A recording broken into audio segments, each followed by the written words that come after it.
first version of the AF componentry I saw, I went through and looked at some of the webinars, and it really confused me a little bit. I didn't quite click to where we were going to use it in the early years, and it really did take a while for me to really engage back with it again.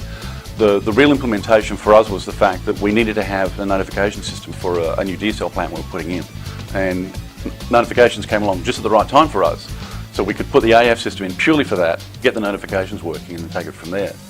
It really then started to evolve into another role where we started to look at what this AF thing could actually do for us. And very, very quickly I started to see that the configuration capability meant that we didn't have to get engineers in, didn't have to get programmers in, and most importantly we could do calculations and formulas, put the templatization process over the top, which meant you had a very consistent rollout, and you didn't actually have to play around with the source data. It was just fix the source and the rollout would work. We had the ability to just right click, boom, tags were created, a minute later all the data was there, and it was there. Because we had the linkages to the displays, it was all there. So we were saving hours. We've been developing our information technology monitoring systems some time ago. I migrated all of that into the AF space, and as we go through and build elements within the AF structure, we just add an extra site, as it were, within the existing element relative display, and everything's still there, and it just gets a new set.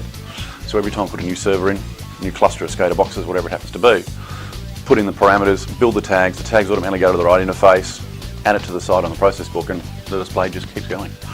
One display, multiple clicks, brilliant solution. It's a beautiful piece of application kit, the ability for it to do the calculations on the fly, do the summation aspects. We can bring the data in at any format we need, do all the value chain that needs to be done within that information stream, and then the customers just dissolve the information at their back end. It's just easy, pure and simple. It's easy, and it's worth going and spending the time getting into it. You really don't comprehend the full scale of what the application kit can provide you until you start working your way into it. But once you go over that first initial scare point of just getting in there and giving it a go, it suddenly becomes extremely powerful. You put a badge of a historian on it, and you really undersell the capabilities of the application kit, connecting the sources with the reporting engines and the information systems. You can do that either one tag at a time, or you can put the context that the AF system brings together, and it literally converts that into the information hub that makes all the connection points run. Seriously, you have to go back and look at it again. It is one piece of software that I cannot do without.